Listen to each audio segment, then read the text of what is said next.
This is Sex, Lies, and Spray Tans with me, Cheryl Burke, an iHeartRadio podcast. Hey guys, welcome to Sex, Lies, and Spray Tans. So let's just get started. What I admire most about my next guest is that she continues to be her authentic and unapologetic self, which are two qualities that I truly respect immensely. She is someone who I wish I would have gotten to know better during our time on Dancing with the Stars, so I'm really excited to hopefully start a newfound friendship after this interview, as I can relate to her story in so many different ways. Today's guest won season 20 of the show and impressively did so during the pandemic, where we had no live audience in the ballroom, and was able to still snag herself that Mirrorball Trophy. She's a fighter and continues to strive while inspiring millions of people, including myself, every single week on her podcast that I'm also a fan of, called Off the Vine.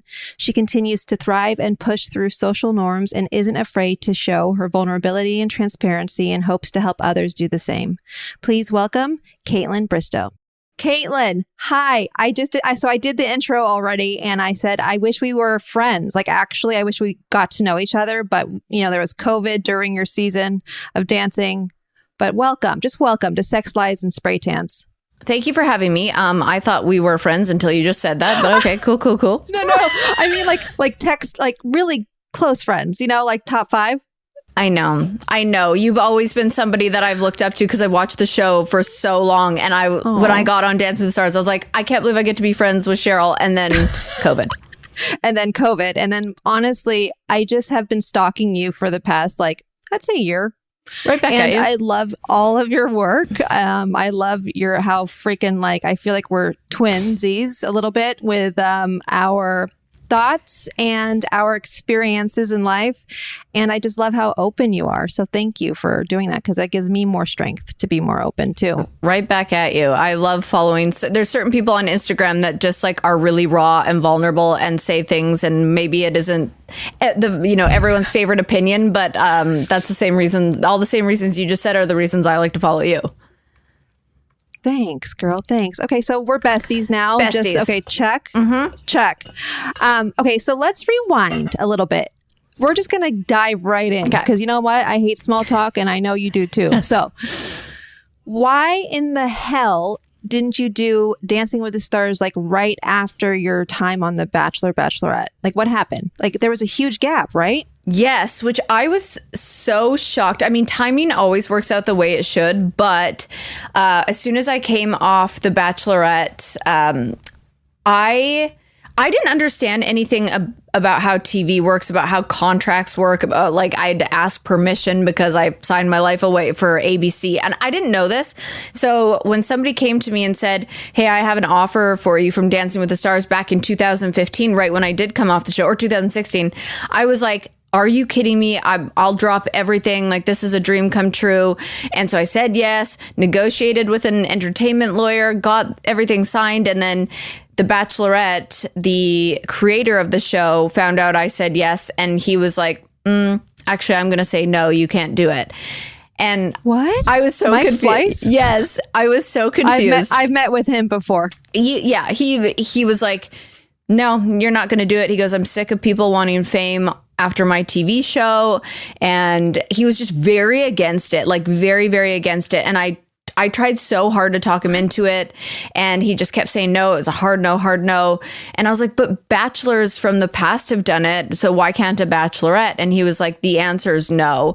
And so I dropped it, and he said, no. He said, mark my words, nobody will ever go on this show from my show again on Dancing with the Stars. And then the next season was Ben Higgins after me, and Mike Fleiss was like, do you want your own TV show or do you want Dancing with the Stars? And Ben picked his own TV show. And then next season, Nick Viall, Dancing with the Stars. And so I did what you said I do. I speak my mind, I speak my truth, and I went to Twitter, and I took it to Twitter. And again, not knowing how contracts work, I was like, Mike Fleiss, blah, blah, blah, doesn't give his bachelorettes the same opportunity as the men. And I just kind of raised hell. And I think a lot of people got behind me on that. And so I think people were rooting for me for a few years to go on the show. And after a few years of, I don't know, at one point I was like, okay, guys, it's getting embarrassing. Don't say it anymore. It's just the dream has gone. But then out of nowhere, they were doing the greatest seasons of all time on ABC, and they asked me to do it then. So I was like, better late than never. Right. But what was why do you think that? Why? Like, you know what I mean? Because Melissa Rycroft did it, and then Hannah Brown. I don't think Mike Fleiss liked me. I think that's true. I wasn't his biggest fan. He wasn't my biggest fan. I think he wasn't used to somebody that comes into that world, and I was very loud and tattoos and I think he just likes his women to be. But he made you the Bachelorette. But he didn't want to. I think because the viewers and everything were saying Kaitlyn for Bachelorette, and a lot of the producers said it would be good to do her, change things up, don't do the typical girl next door. I don't think he actually wanted me to be the Bachelorette. Got it. It's interesting because I just did Chris Harrison's podcast. I forgot. I mean, it's a long title. Oh, it's the most dramatic podcast ever. Dramatic. Oh, I was about to say embarrassing. I think I embarrassed myself on his podcast, but whatever. No. But he clearly, I don't think he directly said it, but there's been obviously drama with him as well. And then with me in this podcast, it's been interesting. And you are right. You make a good point. It's like whether it's women or just women with an opinion, it's like, yeah, it's like shame on you, and honestly, it just makes me louder. I actually can't handle that.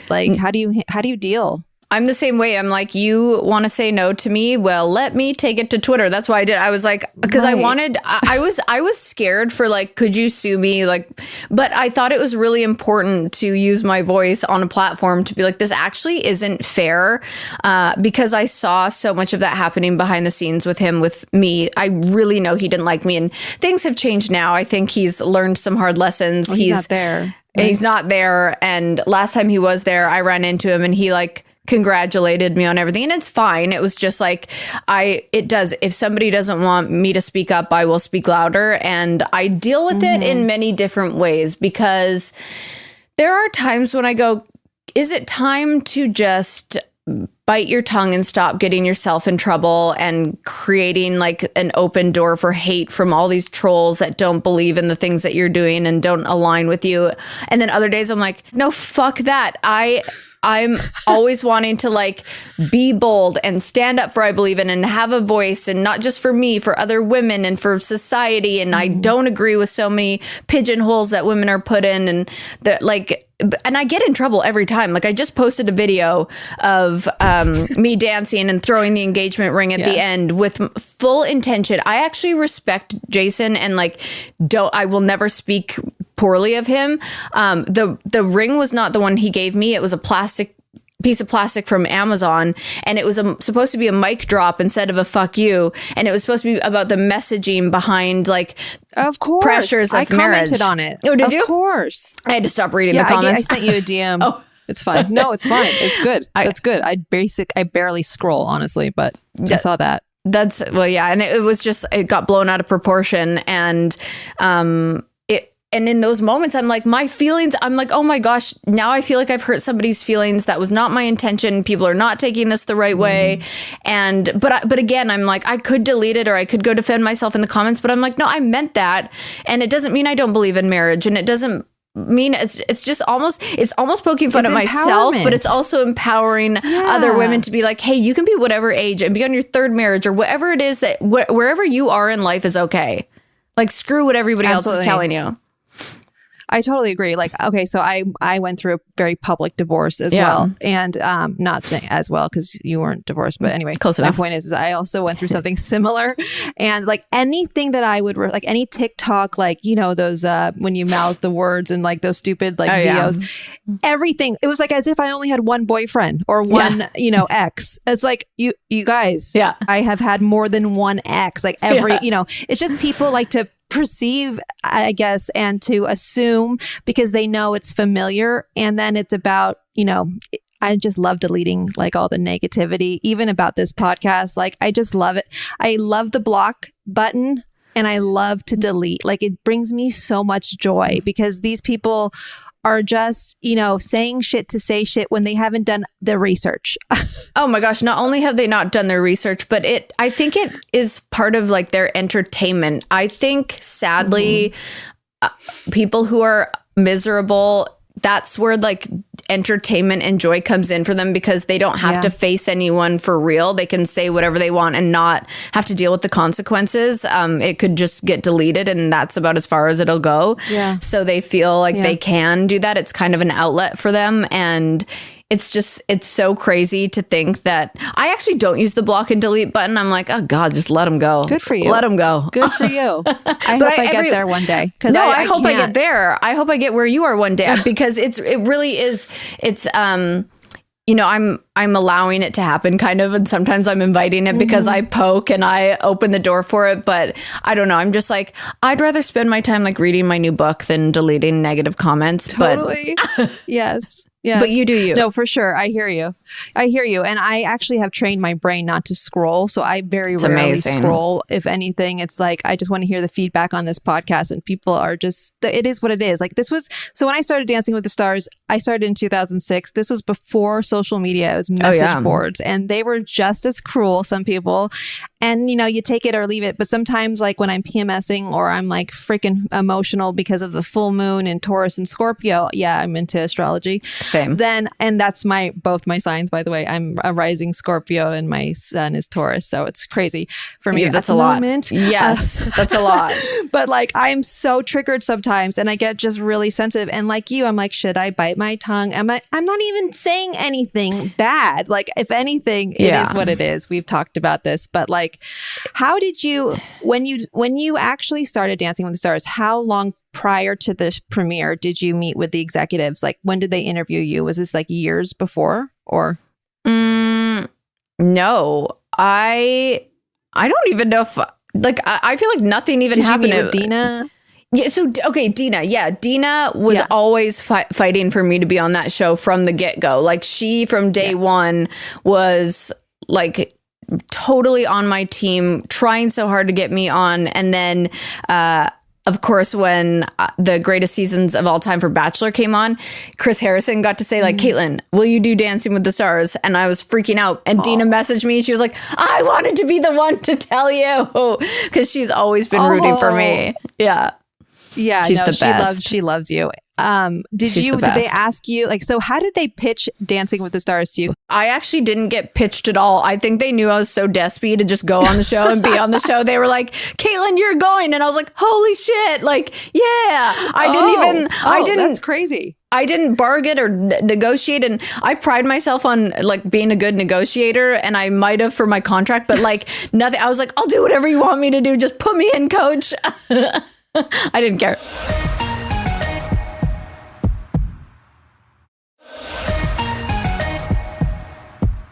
Did they ask you what dance partner you wanted? Like, were you a fan of Dancing with the Stars? Like, had you watched the show? Huge fan. So Rob Mills, who's like the head of ABC, as you know.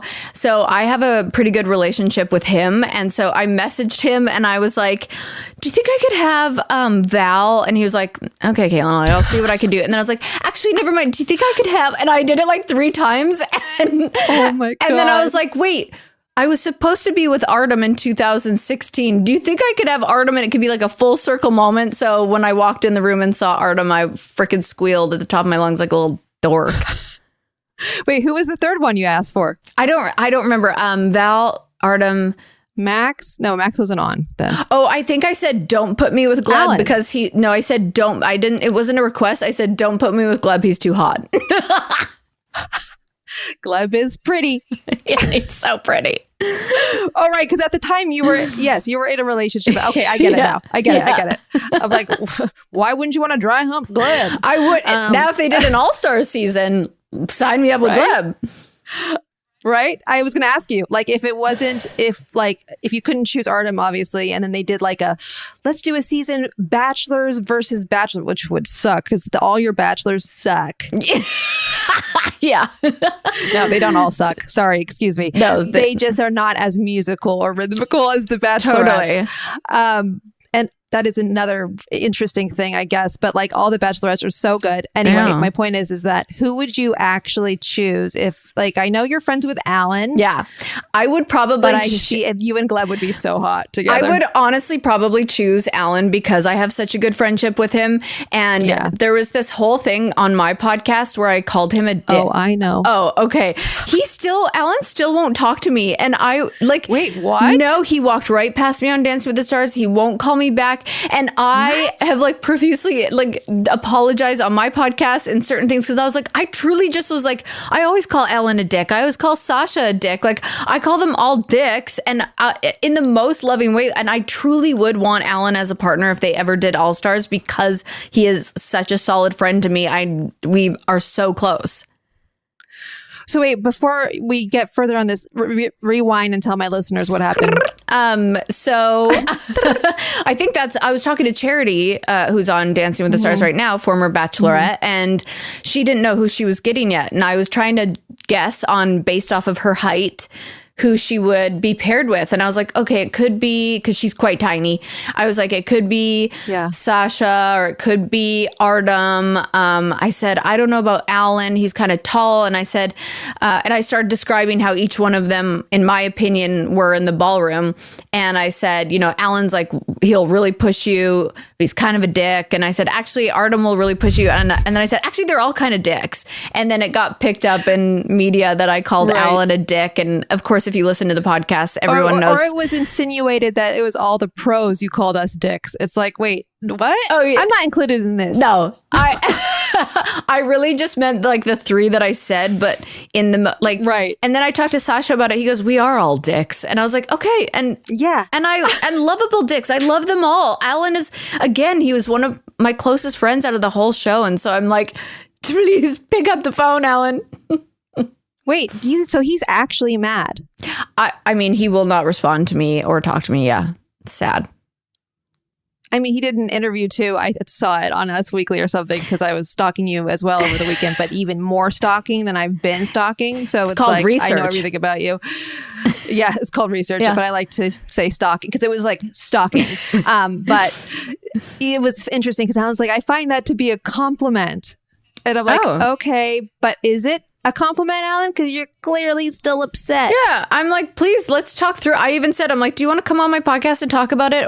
And then after that, I was like, can I just have a hug? Like, I feel like you need a hug too. And then I messaged him something else, and then he walked right by me at Dancing with the Stars and made sure he saw that I was like, oh, okay, he's really mad at me. Actually, we have Allan in the waiting room. Perfect. God damn it, that would have been so good. That would have been really good. I would have been really happy. That's amazing. Okay, so when you finally got your chance to do the show, and then you walk in, you see Artem. But prior, did you feel a little pressure because of Melissa Rycroft, who I love? Hi, Melissa, if you're listening. She's amazing. And Hannah, and like you've got two girls who basically won because Melissa won All Stars, though she didn't win her season, but you know what I mean. Right. A lot of pressure. Yes.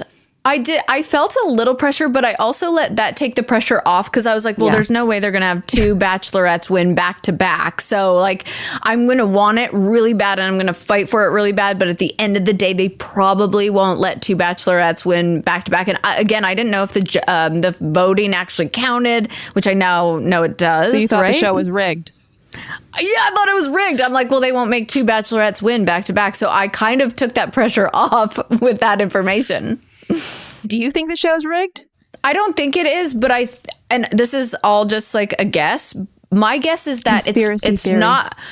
My conspiracy theory is it's not rigged, but if they really wanted to, at the end of the day, make sure somebody either stayed or went home, they could have the power to do that. But it's actually genius because the more votes they get, these people are tuning in to watch them. So the further that you'd want them to go, it's all ratings. So I don't think it's rigged, but I do think they, at the end of the day, could have the power. It's so interesting you say that because like always I get so obsessed. Like who's going first this week? Who's going in middle? Who's going last? And when you go last, you're at a good spot. Just say. Yeah. Well, first and middle too, because you want to, keep the audience from obviously not tuning out. So they do do that. I just said I remember Artem saying that to me, where he's like, you want to go first, middle, or last, because if you go first, it means they're excited about you to start the show, and it'll engage the audience and keep them there. And then when they might be like, okay, I'm getting bored, you're in the middle, and then at the end you close the show. It's the best dance of the night. And so if I was like ever not beginning, middle, and end, I'm like, I'm going home. You're like, I'm just 6. I'm 6. Yeah. Couple that were 6. So fun fact about Artem. Artem used to, so when we were teenagers and he first moved to America, he was living at my parents' pool house. Stop. In the Bay Area. No. So me and Artem have known each other since we were like 12. Oh, cute. That's and it's amazing. So cool to like see Artem blossom into this like man. He is. Because like, Artem he didn't talk a lot back then. I wouldn't ever describe Artem as someone who talks a lot, but he's always been so kind and sweet, and he's a great human being. And I just love how, he's really built himself into someone who has a career, a family, and like he's just, his own person. And I'm just so proud of him. How was your relationship with Artem? So it was a tough relationship because I feel all the same ways that you say. Like outside of the ballroom, of course, you're going to be different inside the ballroom. I still to this day I don't think I would have won with any other partner because of how much he believed in me and pushed me. And outside of the ballroom, I was like, he is an angel. Like everybody speaks so highly of him. He's so kind. He is like to himself and shy, and like has gone through a lot. And I really adore him as a human being. What sucks is, it's understandable, but they had just had a baby and it was COVID and they were having to like be apart from each other, and he wasn't able to like show up as a dad in the way he totally wanted to because he's an incredible dad and so obsessed with Mateo and Nikki, and he was always gone, and they had to quarantine and they weren't living in the same place, and they were also filming, or no, it was airing. Right. The Bella show was airing, and I think I don't want to speak. I don't know this for a fact, so don't quote me on this. No. I'm not sure if Nikki had postpartum, but I can't imagine if she did, like how hard that would be. So I think it was a really tough year for him. So I look back at it with like a lot of compassion for him, because in the moment I was like, it was such an exciting thing for me. And it was like one of the happiest I'd ever been, but it felt like he was going through such a hard time. And now I look back at it just being like, I just want to give him a hug. He got through it. I totally. And by the way, like I said, like with Artem, I wouldn't say he's like my best friend, like, because, the communication since we were little kids, and it was like and this is why I respect him so much, is because he is someone who's private and he keeps to himself quite a lot. Like you'll never hear Artem. He'll never be like the one who's like, let's bottles and bitches. Woo! He's not that person. No. No. And he's also very like, he's a great listener, but he also, when he speaks, everyone shuts up because you're like, oh my God, Artem's speaking, right? Because it's like what he says is valuable. Yes. But I do remember this. I think, of course, it's not easy. And I always try and put myself, I was married at the time as well, and I was dancing with AJ, and it wasn't easy. Yeah. Still, like, even though my ex, like, he knows, like, he knew it, he knew the routine of what the show is. It's still, it's like, I think COVID really put people in a different mindset, especially if you weren't working.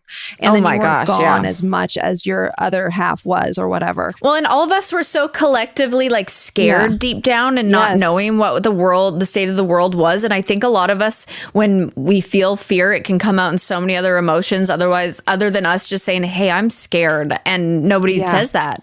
No, because we were all vulnerable already, and then to say that you're scared on top of it, like, we know you're scared. No, no, but like it was challenging, and I can only imagine. And then I put myself in the shoes of the other person who's not doing the show. Like, would you in your next relationship, if I don't know, whatever, but would you be okay if that person got asked to do Dancing with the Stars? Like, would it be hard for you? You think? I would love it. Really? Yes, because I've been through it. If I hadn't, I think it would be impossible. Jason was so because it ain't that sexy, is what you're saying. I would be like, I'm friends with everybody. They're like family to me at this point. I'd be able to help. I feel like I would be a part of the family. I would feel included in things, and I would understand the grueling hours and how hard it is. And I always give props to Jason for when I was doing Dancing with the Stars. So supportive, and it was like a really fun time for us. Yeah. Oh, good. I was wondering because you guys had moved, right? Did you move to LA for this show or? Yeah, we fully moved. And the dogs, I remember I met your dogs. Yeah, the doggies were there. Yeah. Oh my God, bless the dogs. That's awesome that he was supportive because and I've had it both ways where my other, whoever I'm dating or married to isn't supportive. It's really tough to like put a smile on your face and walk into the studio and just like pretend nothing's happening because it is very much directly correlated, with like whatever, if you're not living in a happy home, you're not going to succeed, I don't think, in your career. Just, it just is a domino effect, I think. Yeah, I can't imagine being in a tough place in a relationship and doing that show. Yeah.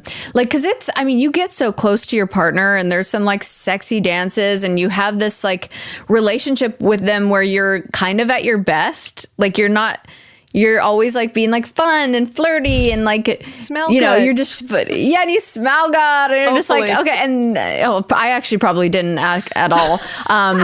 But then you go home to your partner and you're probably so stressed and you're able to take that out on them because that's just what partners do sometimes. And so they kind of get the best of you. The partner gets the worst. And then they're like, oh, you get to just go dance with this person and get paid. And like, I get how it would be really hard and the chemistry and all the things that go along with it. But is it that sexy Dancing with the Stars? Like for me, it is just not. Like I would assume it's kind of like love scenes for actors, right? Like you also see all the different sides. Like for me, I am not. I wouldn't say that I'm words of affirmation is my love language as far as teaching goes. Like I'm pretty hardcore.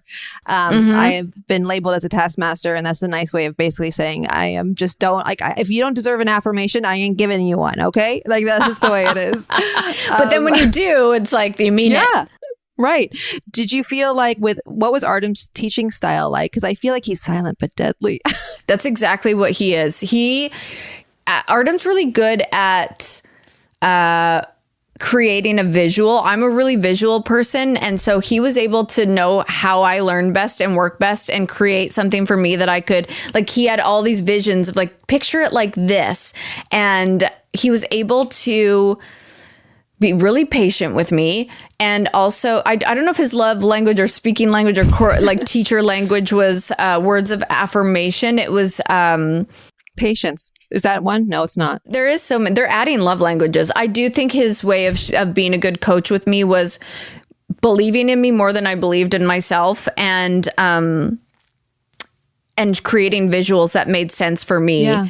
He really learned each time I learned and did something well. He goes, okay, what did I do that just helped her there? And then he'd continue to do that. He was a great teacher. That's awesome because I also do like recaps of the live show, and I always say that we have to adapt to our student, not the other way around, right? Like if the language isn't similar, like it changes for me for every single partner, all 26 of them that I've had. It's like it just changes, and that's when you're a good teacher. I think it's two different things. It's like you're a great performer, but doesn't mean you're going to be a great teacher, and vice versa. It's an art in itself, and I think that's why Artem is so successful because he does adapt and he tries to speak the language of the partner he's dancing with during the season. Speaking of Artem, how was your relationship with Carrie-Anne? Because I know Artem had a previous romantic relationship with her. Do you feel like that had anything to do with like her being, I guess, hard on you? I don't think so. I think at the end of the day, Dancing with the Stars is a TV show. So I think when somebody I think I was consistently pretty good in the show. I wasn't like, whoa, going like from a 2 to a 10. I was just, well, but I was consistent. Like I didn't start off really shitty and end up being really good. Like I just kind of stayed good. And I think for the viewers to want to like stay rooting for somebody, you've got to kind of kick them down and bring them back up, and it's got to be a storyline in a show. And I think Carrie-Anne has that ability to be able to be kind of the Simon Cowell of the group, where she can say some harsh feedback, and then the next week when she gives you the words of affirmation, it's like, oh my gosh, and it means so much more. So I think that's kind of, at the end of the day, it's a TV show. It needed a storyline. I was being consistent, and they needed to knock me down a little bit to bring me back up. And But at the time, though, you were really upset, right? At the time, I was like, At the time I was trying to find any reason. I was like, okay, it must be because she dated Artem, so she still has feelings for him and she's just mad. Or maybe she hates me. Maybe I was her least favorite Bachelorette. Maybe she actually thinks I suck. Like I was going through, because at those times I'm so fragile during that show and I just need like validation so badly. And so my mind was racing. I thought she hated me. Yeah, it's all the benefit of hindsight. It's interesting because like, I don't think people understand how intense sometimes this show is. And we do invest all of our time. I mean, it's a choice, obviously, and we choose to consume our lives, but that's the only way to succeed, and when you don't feel like, I just had Lacey Schwimmer on and she said a comment about how when she danced with Chaz Bono, there was a couple of comments out there that were floating around that weren't something that she could take back. They weren't constructive. And I find that even when I now watch the show as a fan, it's like, okay, but what can I do? And I wish the judges would actually give pros the note as well, because we are 50% of this, if not more. That's so like, true. If we're not able, like, obviously you are a product of what we're teaching, regardless if you get help, it doesn't matter. Like the celebrity trusts us regardless. Yeah. And so if something isn't working, like it would be great to get a note. And I feel like that's what I'm kind of doing in the recap is like, because we're kind of pushed to the side or the judges are a little bit too scared to like say anything, but it's like, no, it needs to be said. That's true. Is there like, I guess, was there a way that you and Artem, like during this time, obviously he felt defeated as well. Was there any like talks backstage? Did Carrie Ann come up? I remember, I think this was you.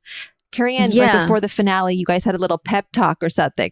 Oh my gosh. Was it? Like, did Carrie Ann give you some words of like encouragement backstage? I don't know if it was backstage. Like I remember we got her as our judge to come in and like help us with the redemption, dance. And then I think we had a little moment like on the stage before the cameras were rolling of like a group hug. But it's such a blur.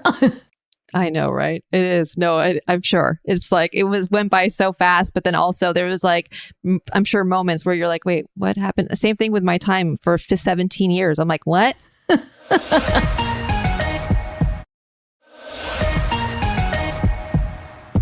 When did you know that you were going to win the show? Or you never knew? No, I honestly, when I finally finished the Diamonds Are a Girl's Best Friend and it was the last dance ever. So good. And I just threw my hand up in the air and I looked up and I said, I think I did it. But I still didn't know because when I was standing there and Tyra Banks did the longest pause in the history of TV pauses, I was like still again thinking like they're not going to pick another Bachelorette to win this. Like Neva's going to win. So I was I was still shocked when they said my name. Wait, were we in because I remember you were on the swing. I was like, you better kill it, bitch. Yes, I was like, you were amazing. At you. You hyped me up so much because you guys got to be backup dancers in that one, and I was up on the swing, and you were calling me a little slut, and I was like, getting all hyped. It was so amazing. Yes. I hope no one's offended by that, but like that's my words. That is my love language. Yeah, no, I felt so hyped. I was like, I am a little slut. It was amazing because you were so. You were so hot and I wanted you to believe it. Like I really wanted, because like once you believe it, you can freaking go out there and just, did you have like an outer body experience? Because I feel like you did. Like I feel like you were so tired. You were injured, right? So injured. Were you injured? Your rib cage? On my rib, I had tendonitis. I had something tweaked in my back. It was awful. Yeah. Where did you find the strength and how intense is this show, both physically and mentally? I sometimes I say it was harder than Bachelorette because with the Bachelorette, I was like kind of just like I didn't know what to expect every hour, but I knew I just had to like surrender to just like pushing myself through every day and just finding the person that I like really wanted to love. Where this was like, I think I was so motivated because my whole life I wanted to be a dancer and I had to quit that dream because I wasn't good enough. So this was almost like proving to myself that I could do it. I always compare it to, like, as a Canadian, I always compare it to a hockey player getting, right before he gets called up to NHL, the big leagues, whatever. And they go, we're going to have to sign you in like Russia because you can't make it here as a hockey player. And then at the age of like 35, he gets to come back to America and play for the NHL, and his team wins the Stanley Cup. So it was like, I wanted that for myself to be like, you are a dancer. You can do this. This is your second chance. And I put way more pressure on myself than I ever did as the Bachelorette, which is crazy. And then emotionally, I didn't realize that it was going to be like 4, 5, 6 hours of like what felt like torture, because physically I'm in so much pain. I am like thinking I'm going to have this fun friendship with somebody where they're actually just like drilling you and drilling you down and making you do it again and making you feel like that wasn't good enough. And it was just like a roller coaster. And I'll never forget, I would just go home every single night. I would get in the shower and I would just lay in the fetal position and cry and pray. And it was just like, okay, and then just got to do it again. Like, just get up in the morning and do it again. And it was just so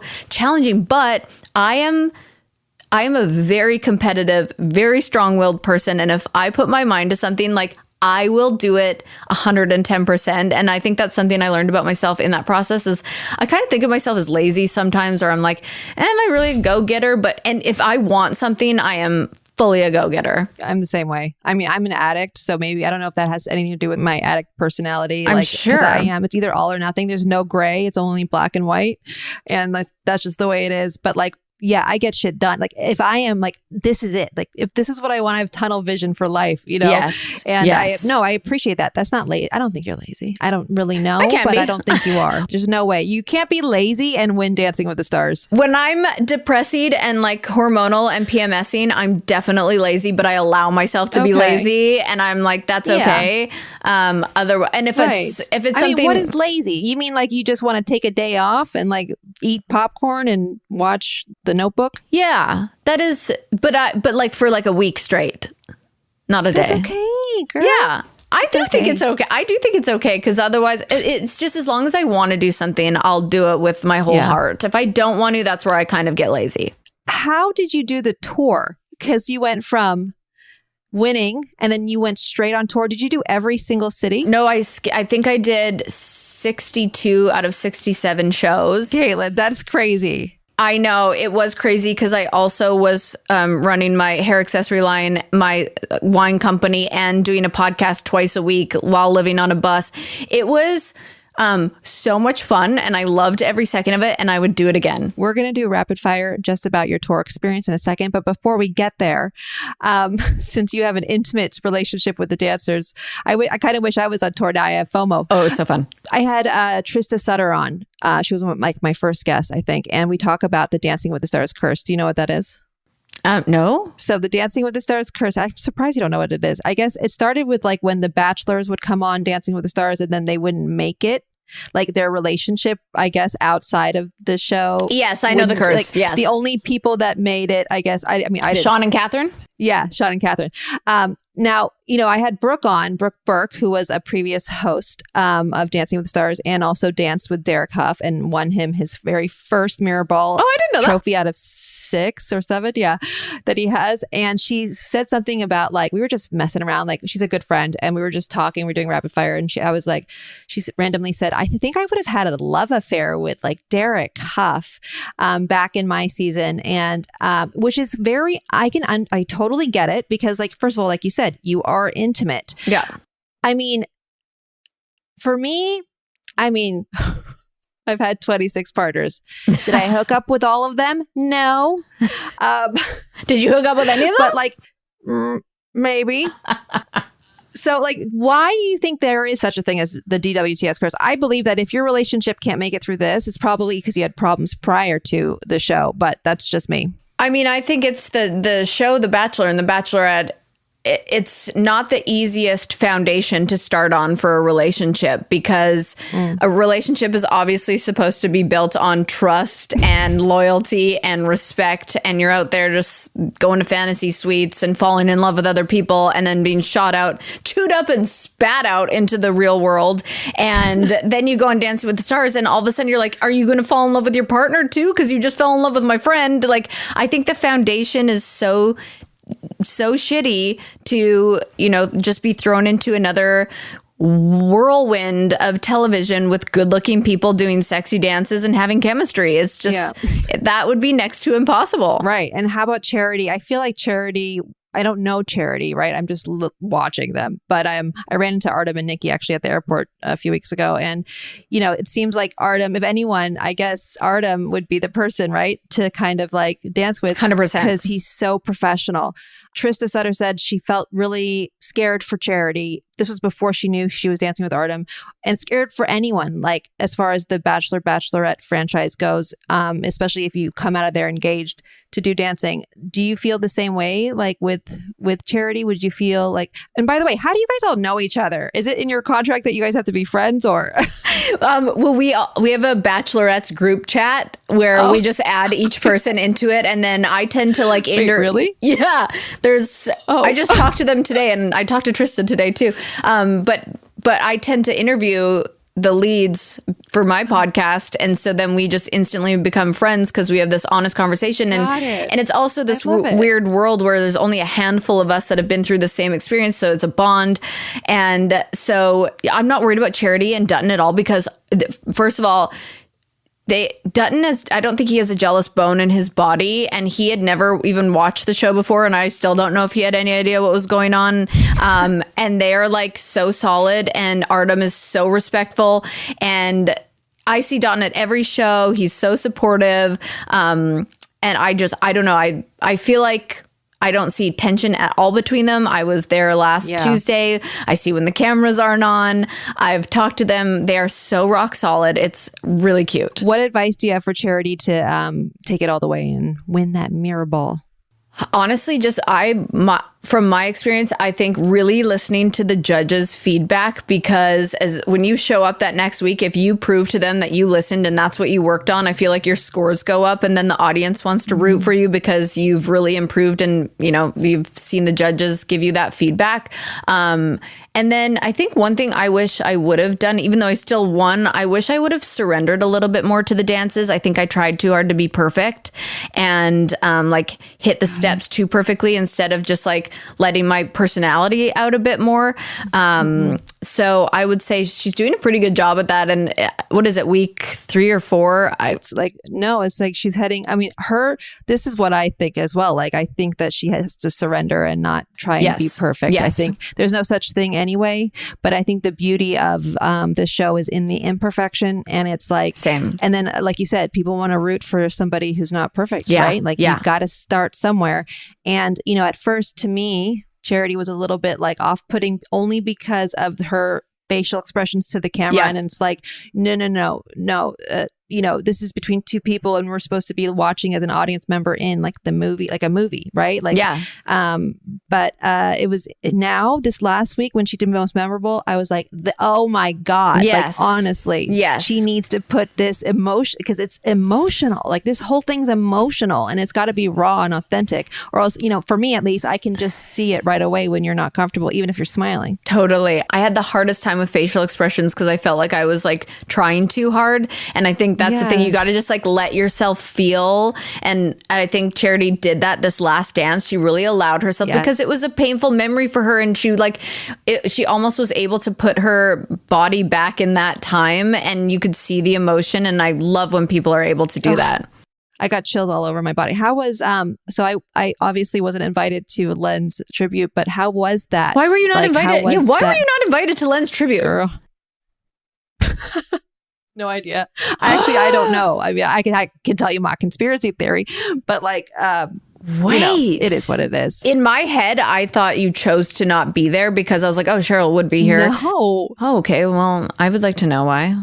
What do you think? I mean, it's probably related to do with this podcast, I would assume, because of the people who are assuming that this podcast is about trash talking dancing when it's not. Obviously, we're just literally talking about our experience. But it's done. It's passed. But I want to know from you, because I haven't talked to anyone that was in the ballroom. Like, how was the vibe? Was it crazy? Like, was it just like emotional? It was so emotional. So I obviously knew Len from not my season, but from watching the show, because on the season that I was on, he wasn't there because of COVID. So, and so I didn't know him as well as other people, and I was sobbing because, first of all, I loved him as a judge, and Artem talked so highly about him all the time when we were dancing, because Artem always likes to do classic dancing. Like, he likes the classic music. He hated every week, and I'd be like, Justin Bieber, yes, and he'd be like, oh my God, I hate it. You're the same, yeah. And so I always heard he was so beloved over there, and such a classic man, and always seemed like fun on Instagram when Derek would post stuff, or Carrie Ann, and so just knowing that he had said, he didn't really tell anybody he was sick, and then knowing he just said, this is going to be my last season, and then seeing the tribute dance, which was like the most classically beautiful thing I've ever witnessed in real life.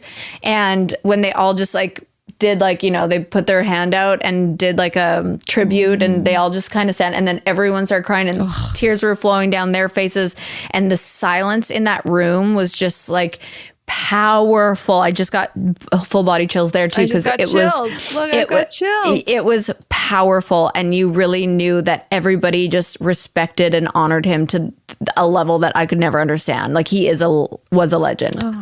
Yeah. Oh my God.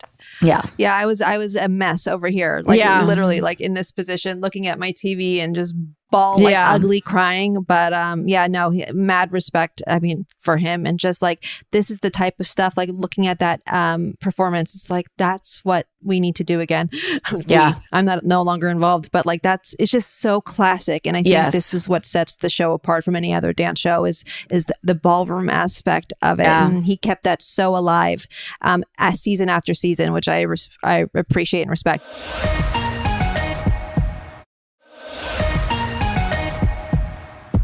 Let's move on to fan questions, okay? Okay. There's so many freaking fans of yours that, first of all, there were a couple of crazy... Oh, wait, before we get there, how hot is Matt Rife in person?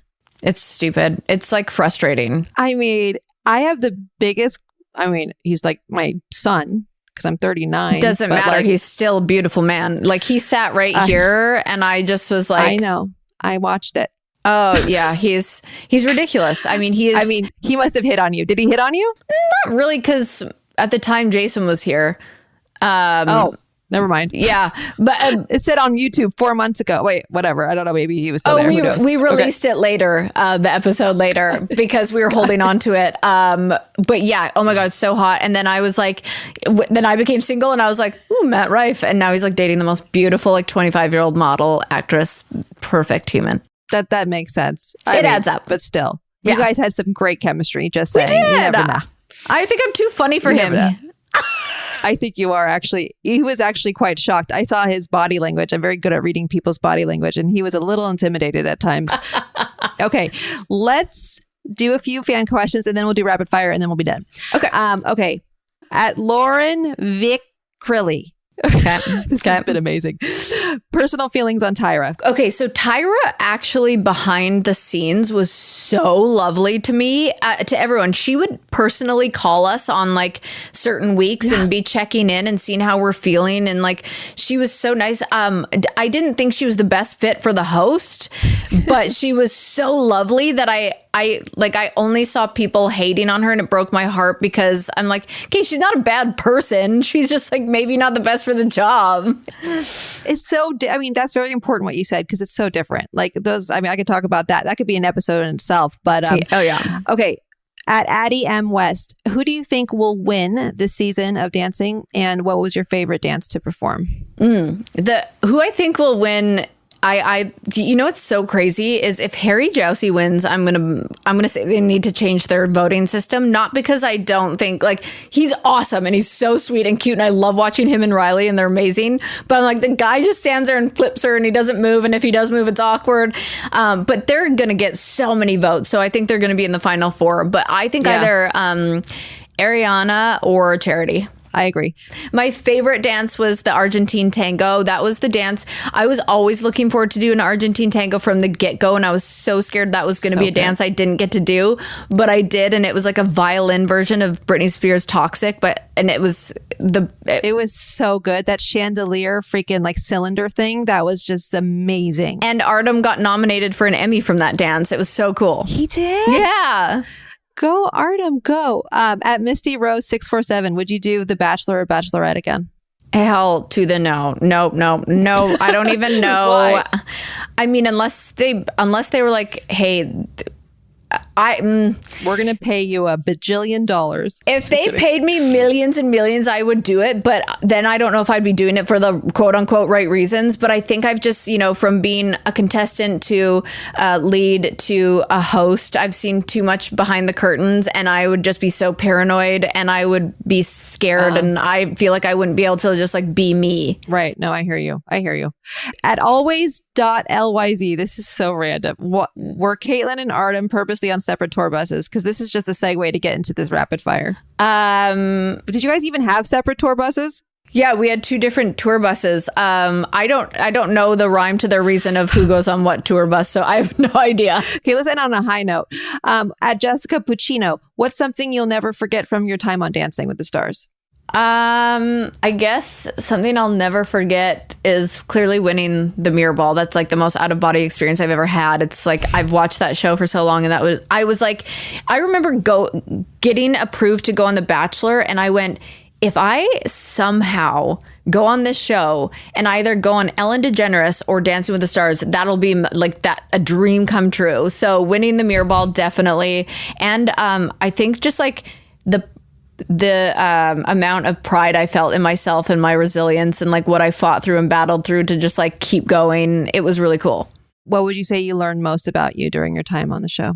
I'm so strong. I really didn't know how mentally and physically strong I was. Like even coming out of Bachelorette, I was like, holy shit, I can do anything after that. But I wasn't in a good place. Like mentally, people had to come check on me after the Bachelorette. Like I was not mentally strong after that. Where Dancing with the Stars, I was like, I felt like a badass. I was proud of myself. I was like physically and mentally like, I could do anything. So it was, yeah, literally. Mm-hmm. Okay, rapid fire. I don't think you're ready for this. Oh God. Hold on to your seatbelts. Plural.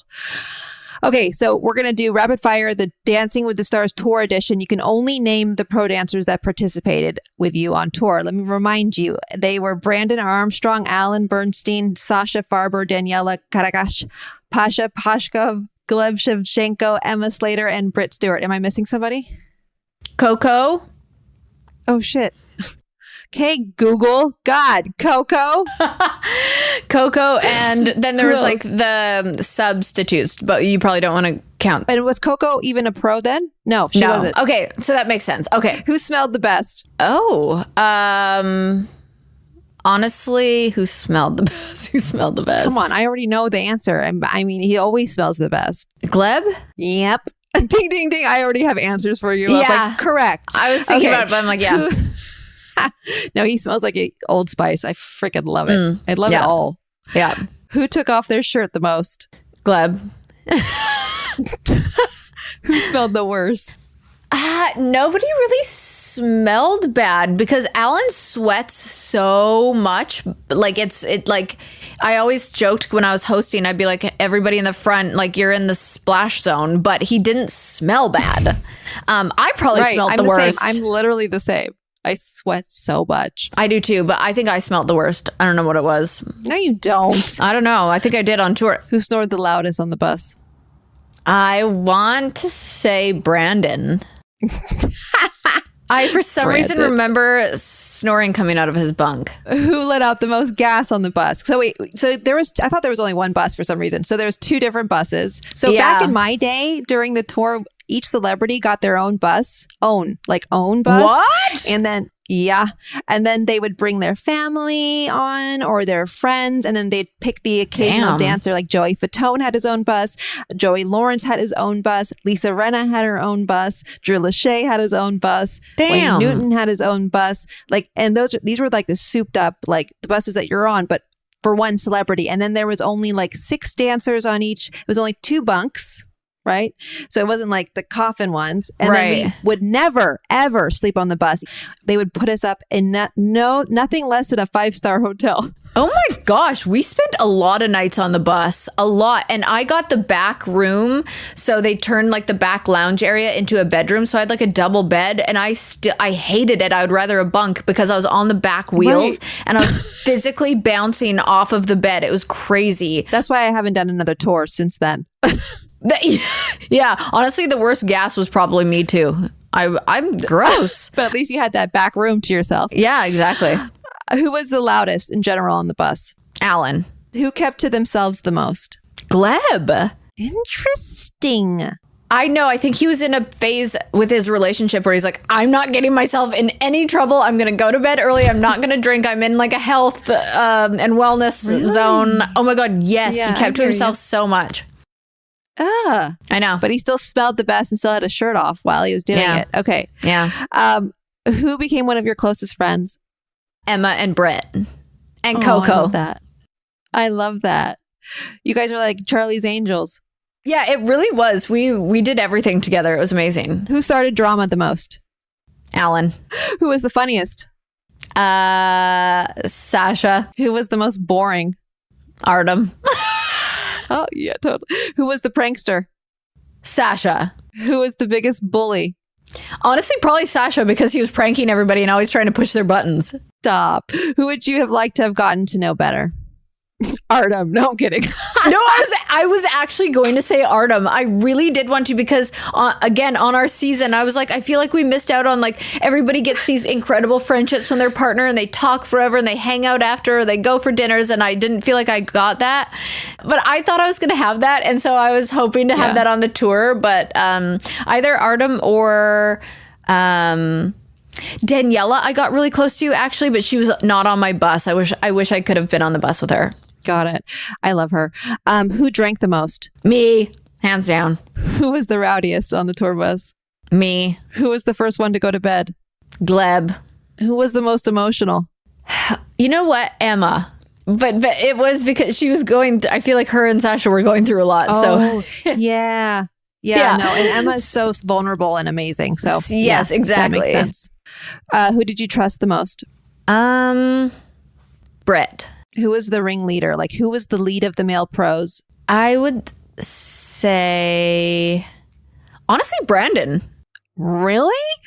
Yeah, because I feel like him and Britt were like, I don't know, what do you call them when they... Oh, like the dance captains. Dance captains. Yeah, they were the dance captains. So I feel like Brandon kept everybody in line. Interesting. And same with like, I was going to ask you about the female pros and you say Britt. Yeah. Mm-hmm. Who gossiped the most? Come on, there was a lot of gossip on that tour. Well, I don't know because it felt like there was a lot of gossip going on, but like everybody was in on it. Like it didn't feel like it felt like we all gossiped. On tour, it's like the worst, right? Like you can't freaking have it. You can't keep a secret. Out of the pro girls, who was the biggest diva? Diva could be a good thing. Biggest diva, I would say. I don't know, Britt, only because she had the most injuries, so she needed the most. Oh. How about out of the male pros, who was the biggest player? I don't know. It's always Gleb. Yeah. And though he smelled good, he slept early, and he had a shirt off, and he's the biggest player. Yeah. Okay. Who did you spend the most time with? That'll be the last one. I spent the most time with, I would say, Britt. Okay.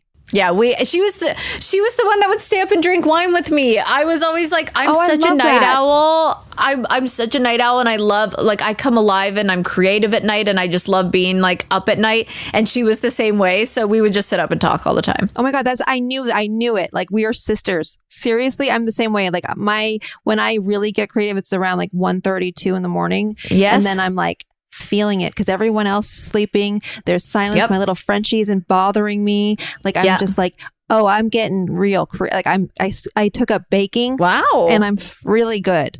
So yeah, I just made some cinnamon buns. Yum. Well, now I wish you lived closer. I'm going to send you some for Christmas. Okay. Where can people find you? Tell us about who you're having up on your podcast, I guess, because I'm a huge fan of Off the Vine. Oh, it's so fun.